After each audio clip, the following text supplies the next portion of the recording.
Assalamualaikum warahmatullahi wabarakatuh. Halo teman-teman semua, apa kabar? Semoga kalian baik-baik aja dan selalu sehat dalam masa pandemik ini ya. Amin. Kali ini kita akan membahas pelajaran bahasa Inggris, yaitu part of speech. Yuk, kita masuk ke materinya. Part of speech merupakan klasifikasi dari kata-kata yang dikategorikan dari peran dan fungsinya dalam struktur kalimat sebuah bahasa. Ada 8 part of speech, yaitu ada noun kata benda, ada pronoun kata ganti, ada verb kata kerja, ada adjektif kata sifat, ada adverb kata keterangan, ada preposition sebagai kata depan, ada conjunction sebagai kata hubung, dan yang terakhir adalah interjection atau kata seru. Yuk kita pelajari satu persatu. Perhatikan baik-baik ya teman-teman, agar kita mudah memahaminya. Yang pertama adalah noun. Di sini pendeskripsian dari noun adalah a word that names a place, person, or thing. Jadi noun itu adalah sebuah kata yang menunjukkan nama seseorang, nama tempat, atau nama benda. Seperti contoh gambar di samping, di situ ada gambar laki-laki, di situ ada boy, di situ ada sekolah, dan di situ ada dinosaurus. 3 contoh ini merupakan contoh dari noun, yang mana noun itu menunjukkan sebagai kata benda manusia, benda binatang manusia, nama tempat, dan binatang itu adalah kata benda. Kita lanjut. Nah, dalam noun itu dibagi menjadi 2. Ada yang namanya countable noun sama ada yang namanya uncountable noun. Di sini saya akan menjelaskan tentang countable noun atau kata benda yang dapat dihitung. Kata benda yang dapat dihitung itu ada book. Sebagai contoh di sini ada book, ada car, ada food, ada mountain, ada tree. Kita masuk ke contoh. Yang pertama adalah I have a book, yang artinya saya mempunyai sebuah buku. Kenapa di sini book sebagai kata benda? Karena buku itu bisa dihitung ya, bisa dihitung. Seperti contoh di sini, I have a book, saya mempunyai sebuah buku, atau saya mempunyai satu buku. Berarti kan bisa dihitung ya, karena satu gitu kan. Contoh kedua yaitu I have drawing books, saya mempunyai beberapa buku gambar. Kenapa di sini? Di sini books, di sini book gitu kan? Karena ini adalah termasuk dari noun. Book ini termasuk dari noun. Bedanya di sini I have a book, dia cuma punya satu buku. Sedangkan contoh kedua yaitu I have drawing books, saya mempunyai beberapa buku. Berarti kalau beberapa itu kan dalam bahasa Indonesia berarti dia punya lebih dari satu buku gitu kan. Kita lanjut yang kedua yaitu uncountable noun. Apa sih uncountable noun itu? Uncountable noun itu kata benda yang mana tidak dapat dihitung. Sebagai contoh ada English, happiness, meat, milk, dan snow. Ya, kita lihat di situ. Contohnya, we are studying English right now. Kita belajar bahasa Inggris saat ini. Kenapa Inggris itu nggak bisa disebut? Kenapa bahasa Inggris itu disebut uncountable noun? Karena tidak dapat dihitung. Contoh kedua, it's all about happiness. Itu semua tentang kebahagiaan. Berarti kan kalau kebahagiaan itu atau happiness itu kan nggak bisa dihitung. Contoh dari noun. Di sini saya beri contoh. Yang pertama adalah book, yang kedua adalah table, yang ketiga adalah school, yang keempat adalah chair, yang kelima adalah pencil. Nah, mudah banget kan? Kita lanjut ke materi selanjutnya yaitu pronoun atau kata ganti. Pronoun digunakan untuk menggantikan noun. Pronoun di sini kata ganti atau bukan kata benda ya. Kalian bisa lihat di sini ada personal pronoun yaitu I, you, we, they, she, it. Kita sebenarnya pronoun itu ada beberapa contoh, cuma saya ngambil di sini satu contoh aja yang mana ini paling sering digunain dalam pelajaran bahasa Inggris.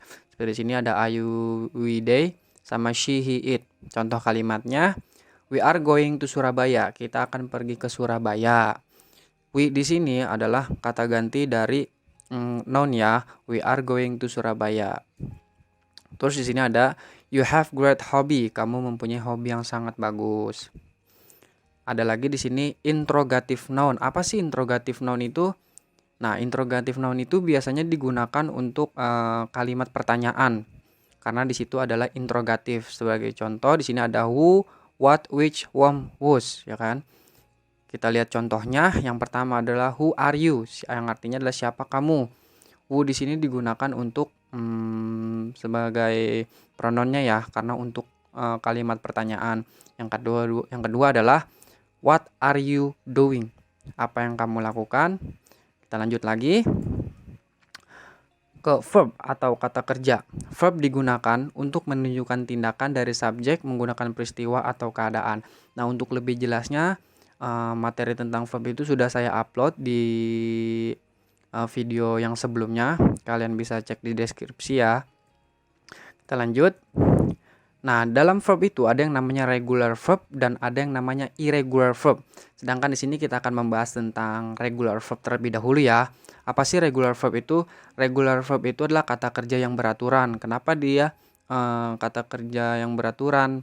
Karena dia verb 2 dan verb 3-nya itu berakhiran ed semua, dan setiap kata kerja itu setiap kata kerja dari regular verb itu selalu verb 2-nya atau verb 3-nya berakhiran ed semua. Sebagai contoh di sini ada accept, ada bake, ada decide, ada live, ada walk. Sebagai contoh yang pertama adalah I walk in this street yesterday. Saya berjalan di jalan ini kemarin. Kenapa di sini saya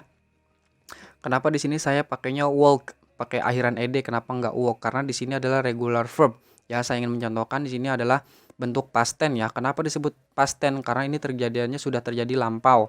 Karena ada keterangan waktu di sini yaitu yesterday. I walk in the street yesterday. Setiap kalimat yang kalian ingin buat dalam bahasa Inggris, selalu usahakan selalu ada kata keterangannya, yaitu adalah yesterday di sini. Yang kedua adalah my friend accepted my gift. Temanku menerima kadoku. Kalian bisa lihat di sini juga ada accepted di sini. Ada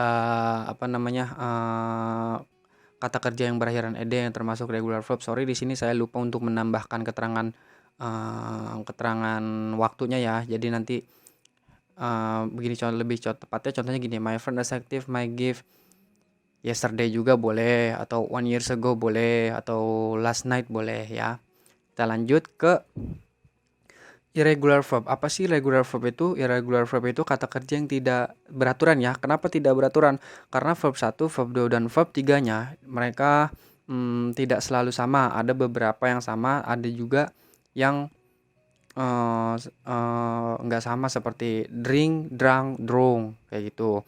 Jadi irregular verb itu dia tidak ada akhiran ed. Tidak ada akhiran ed di setiap kata kerjanya.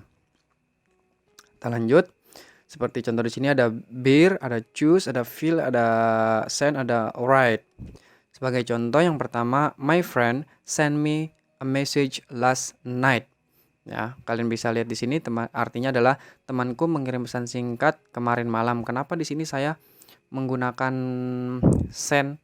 Kenapa tidak saya menggunakan send? Karena send ini adalah bentuk dasar ya, bentuk verb satunya dari irregular verb. Sedangkan send di sini adalah karena ini tensesnya berbentuk lampau atau simple past tense. Jadi saya di sini menerapkan verb 3 di sini. Jadi ada perubahannya. Kenapa disebut dengan irregular verb? Karena dia berubah ya, dari send yang belakangnya d ditambah di sini send dengan akhir hurufnya itu huruf T di sini, karena dia enggak beraturan. Yang kedua adalah 1 month ago I felt so bad, yang artinya adalah 1 bulan lalu saya merasa sedih. Ini juga bentuknya past tense. Seperti contoh nomor 1 tadi, saya menerapkan di sini bentuknya past tense karena felt di sini beda dengan felt di sini ya, karena ini adalah irregular verb atau kata kerja yang enggak beraturan. Gimana guys? Mudah kan materi verb kali ini? Saya harap kalian yang menonton video ini dengan mudah memahami materi yang saya jelaskan. Yuk kita lanjut ke materi selanjutnya. Masih semangat kan? Semangat dong. Kan mau pinter bahasa Inggris. Hehehe.